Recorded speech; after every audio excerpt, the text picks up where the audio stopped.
बहुत समय पहले की बात है, जब रग्नारोक के बाद की दुनिया में अंधकार फिर से गहराने लगा था। क्रेटोस, युद्ध का देवता, जानता था कि उसका सबसे बड़ा युद्ध अभी बाकी है, थॉर से अंतिम टकराव। लेकिन क्रेटोस को यह एहसास हो गया था कि उसकी लीविथन एक्स थॉर के म्जोल्नर के सामने कमजोर पड़ रही है। उसे ऐसी शक्ति चाहिए थी जो दिव्य भी हो और शुद्ध भी। तब उसने सुना परशुराम की कुल्हाड़ी के बारे में, वही फरसा जिसने धरती को कई बार राक्षसों से मुक्त किया था।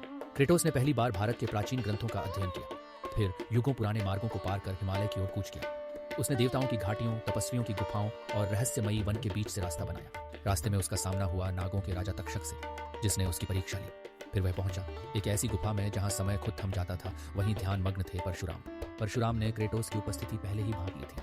उन्होंने आंखें खोली और बोले, युद्ध के देवता, तू आया है मेरे घर से के लिए, लेकिन क्या तुझे इसके बाहर का अंदाजा है? क्रेटोस ने सिर झुकाया।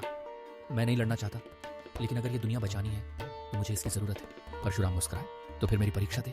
दोनों के बीच एक अद्भुत युद्ध हुआ। ना अहंकार था, ना घृणा, सिर्फ तप और पराक्रम। अंततः परशुराम संतुष्ट हुए और बोले, ये कुल्हाड़ी अब तुम्हारी है, लेकिन याद रखना ये केवल न्याय के लिए है। क्रेटोस अब तैयार था। आकाश में बिजली कड़की। थॉर आ पहुंचा, गुस्से में दमदमाया, तैयार विनाश के लिए। एक बार फिर धरती कांपी। क्रेटोस ने परशुराम का फरसा उठाया। हर वार में ब्रह्मांड की शक्ति, हर प्रहार में धर्म का संतुलन। आखिरी वार में फरसे की धार ने मजोल्निर को चीर दिया। थॉर घुटनों पर था, पर क्रेटोस ने उसे मारा नहीं। मुझे तेरी मौत नहीं, तेरी समझ चाहिए, क्रेटोस बोला।